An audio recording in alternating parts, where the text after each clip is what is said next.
Attention, warning! Cette vidéo contient des insultes, des images éventuellement choquantes et de l'humour de mauvais goût. Donc, si vous êtes un gosse, un fragile ou un vieux con, ne visionnez pas cette putain de chronique de merde et allez voir cette vidéo à la place. Clique ici, PD!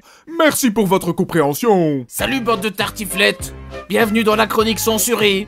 La chronique de tous les censurés. Voici le sommaire tout gentil. Qu'est-ce que c'est que ça? Qu'est-ce que c'est que cette image? On m'a hacké? Ordinateur! Tu vas répondre? Je ne dois pas être censuré, il faut pas que je m'énerve! Tapette de hacker de merde! Je ne peux pas résister! Putain non! Oh! La transformation va commencer! Il y a trop de tapettes! Je n'en peux plus! Je convulse! Salut bande de grosses tapettes! Bienvenue dans la chronique musclée! La chronique de tous les musclés! Voici le putain de sommaire! Les blessures en musculation et en powerlifting, luxation et déchirures musculaires en tout genre, il y en aura pour tous les goûts les plus dégueulasses. Le Saint-Ol, des gros mongols s'injectent des litres d'huile pour paraître musclés, mais tout ce qu'ils font c'est devenir des gros tas de muscles mous bons à amputer. Les reportages de merde consacrés à la musculation, il est temps d'en finir avec les médias décrédibilisant notre passion. L'étude du jour ou de l'année vu la fréquence de sortie des chroniques, le blocage des récepteurs cannabinoïdes augmente l'anabolisme musculaire. Est-ce que fumer des gros pétards peut donc contribuer à rendre plus musclé? Et la putain de question de merde! Faut-il être coaché par un diététicien ou un nutritionniste pour progresser optimalement? Oh, on a du lourd pour cette putain de chronique de merde, c'est parti! Sujet numéro 1! Les blessures peuvent arriver dans n'importe quel sport, mis à part au golf. Il faut vraiment avoir un corps en carton pour se faire mal au golf. Mais en musculation ou en powerlifting, les blessures peuvent arriver à cause d'exécutions merdiques ou parce que tu es un vieux débris avec un corps usé, ou les deux. La technologie aidant, nous sommes de plus en plus amenés à pouvoir filmer ces moments de douleur extrême. Voici donc un top 7 des blessures de la plus sympa à la plus violente. Numéro 7. C'est l'histoire d'un powerlifter nommé Justin Bridou-Orandal qui faisait du curl sur un banc. Mais diantre, son biceps était usé. Et au bout d'un moment, il s'est arraché le biceps en gueulant comme une grosse tapette. Putain, mais son cri ultra viril me rappelle la vieille vidéo des deux pandas de merde.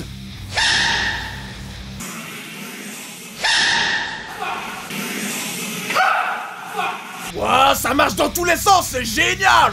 Numéro 6. Alors ici nous regardons donc un powerlifter qui va soulever une grosse barre, nous le laissons se concentrer. Il tire des lasers, attention, ça ne rigole plus. Donc il va soulever la barre. Et encore un biceps annihilé. Le plus marrant c'est à quel point il casse l'ambiance, t'entends les gens derrière? Oh, il a tout niqué. Ah ouais, il a niqué son biceps surtout. Numéro 5, putain. Alors en 5ème place on a le droit à un gros mongol qui tente un curl à 125 kg avec des PJ bras. Regardez-moi ça comment il va gueuler. Oh, c'est bien fait pour sa gueule. Je veux bien qu'on triche mais à un moment il faut pas déconner hein. Oui, ton biceps est niqué.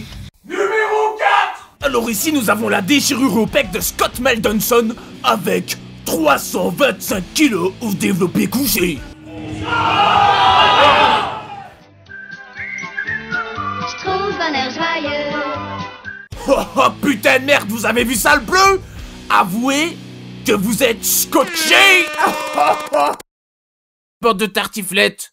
Tartiflettes, tartiflettes, tartiflettes, tartiflettes, tartiflettes, tartiflettes, tartiflettes, tartiflettes, tartiflettes, tartiflettes, tartiflettes, tartiflettes. Non, c'est pas fini. Numéro 3.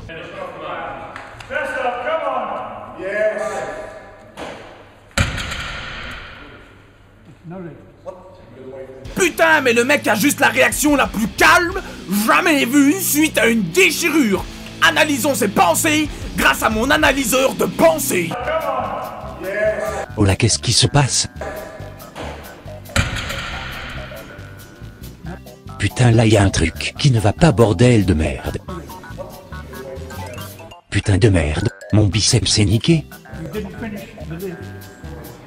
Aïe. Ouille, j'ai mal aux couilles, au biceps. Putain j'en ai marre de ma calvitie, on dirait PJ. Numéro 2. Et c'est ici que ça commence à devenir vraiment violent, avec une double déchirure des quadriceps sur un squat.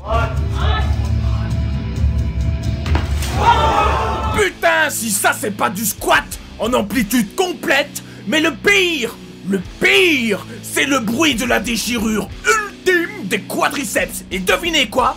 Eh bien j'ai traité le son de la vidéo pour qu'on entende encore mieux le bruit.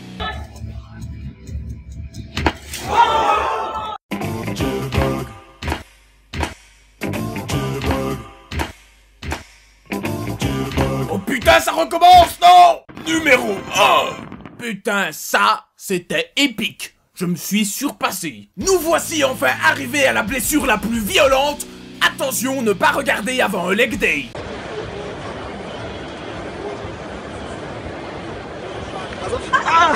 Putain, mais pourquoi le caméraman a arrêté de filmer? Mais merde, moi je voulais la voir marcher, après ça devait donner ça. En tout cas, j'admire le professionnalisme du mec qui a mis exactement 88 centièmes de seconde pour lui tâter un nichon. Non mais c'est de sa faute. Déjà on voit qu'elle galère, elle tire la même tronche qu'un bébé qui force pour chier. Ensuite elle se déconcentre. Elle a sûrement voulu dire « Oh, elle est bien cette presse !» Et la presse lui a répondu « Oh, ils sont pourris tes genoux !»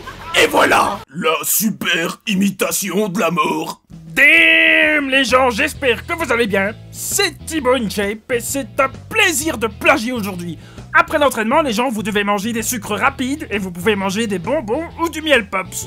Et voilà les gens, cassez-toi à la salle, donnez-toi à la salle, n'oubliez pas que je suis un plagieur. Boum! Miel pops. Miel pops. Miel pops. Miel pops. Miel pops. Miel pops. Miel pops après l'entraînement. Sujet numéro 2. Le culte du corps peut mener à énormément de dérives entre les programmes d'amaigrissement de portefeuille, les méthodes qui révolutionnent la muscu en donnant un minimum de résultats et les gros PD qui se font mettre des implants. Sinon c'est déjà pas mal quoi, regarde. Ça te gonfle quand même le torse quoi. Oh putain, c'est moi ou les gens applaudissent? Oh mais bravo! Quel courage! J'admire! Bref, le sujet ici c'est le synthol. En gros, c'est une huile qui a la particularité de rester dans le muscle une fois qu'elle y est injectée. Alors le muscle gonfle avec le volume de l'huile, les œdèmes et autres infections dégueulasses, mais le débile est content parce que ça gonfle.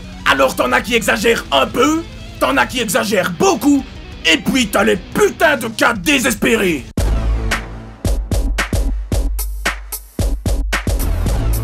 Regardez-moi ça comment son putain de trapèze de merde remue. On dirait du flan, bordel. Wiggle, wiggle, wiggle. Wiggle, wiggle, wiggle. Vas-y, tu twerk, tu twerk, tu twerk, tu twerk, tu twerk, tu twerk, tu twerk. En tout cas, il a un beau débardeur Ziz. Et ça tombe bien puisqu'il va bientôt le rejoindre avec ses conneries. Ensuite, je vous présente le recordman du monde des plus gros bras. Putain, ils ont donné un record du monde à ce tas de merde. Et si je m'en pute un bras, j'ai le record du plus petit bras? Ou bien PJ est imbattable? Mais le pire, c'est Greg Valentino. Le mec est carrément devenu une image Photoshop vivante. Puis un jour, un de ses bras est parti en couille. Alors dans un élan de stupidité ultime, il a décidé d'enlever de lui-même la merde qu'il avait dans le bras. Et le tout en filmant une putain de vidéo souvenir. Putain, c'est dégueulasse. Si ça, c'est pas la définition même de la gonflette, tu mets un déguisement de muscle, c'est pareil, c'est moins cher, moins dangereux et t'as l'air un peu moins con. Sujet numéro 3.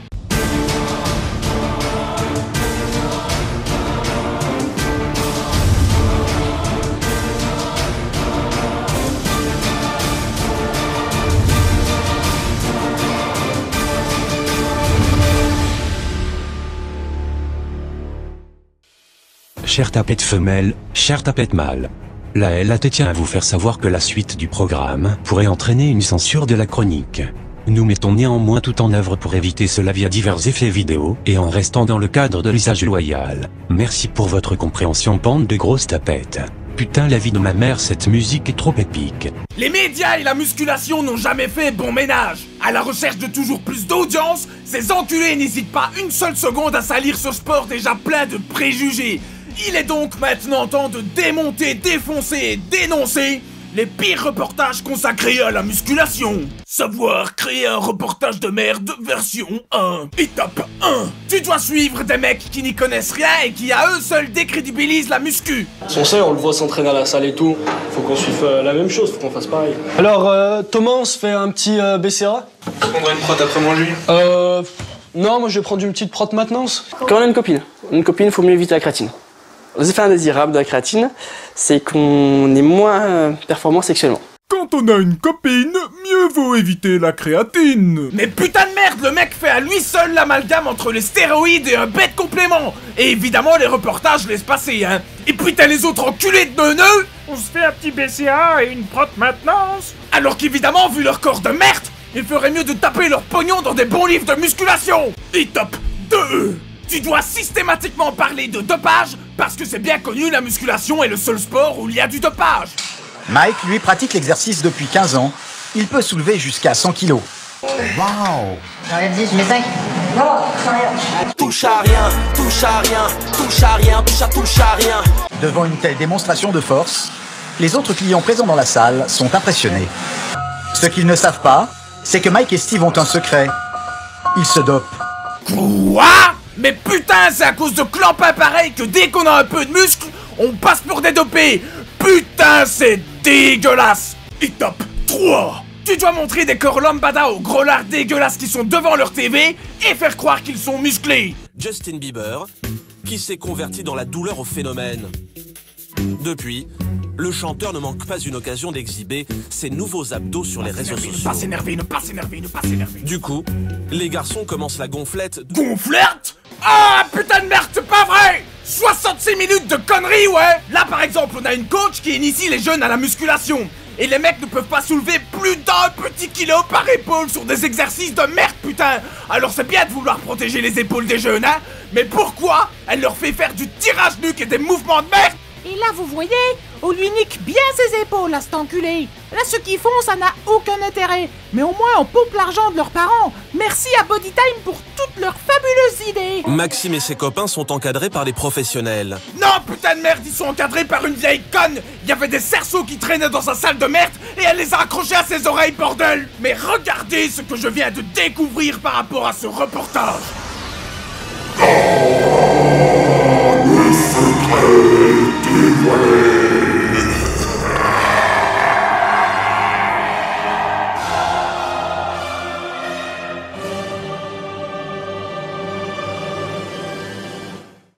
Et maintenant, c'est l'étude du jour. Alors aujourd'hui, l'étude étudiant des choses à étudier dont nous étudions les conclusions afin d'étudier les possibilités d'optimisation de nos résultats porte sur le blocage des récepteurs cannabinoïdes.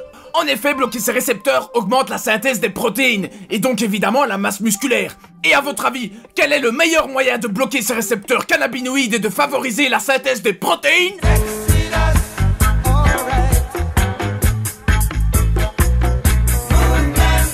De la weed et de la viande. Mais putain, Schwarzy avait tout compris. Bon, évidemment, je déconne. Fumer t'apportera toujours plus d'inconvénients que d'avantages. Mais sachant que l'alcool provoque exactement l'inverse, à savoir une diminution de la synthèse des protéines, quitte à se faire plaisir, si tu peux choisir, autant te rouler un gros pétard. Oh ouais, mais c'est illégal. Ben j'en ai rien à foutre, putain.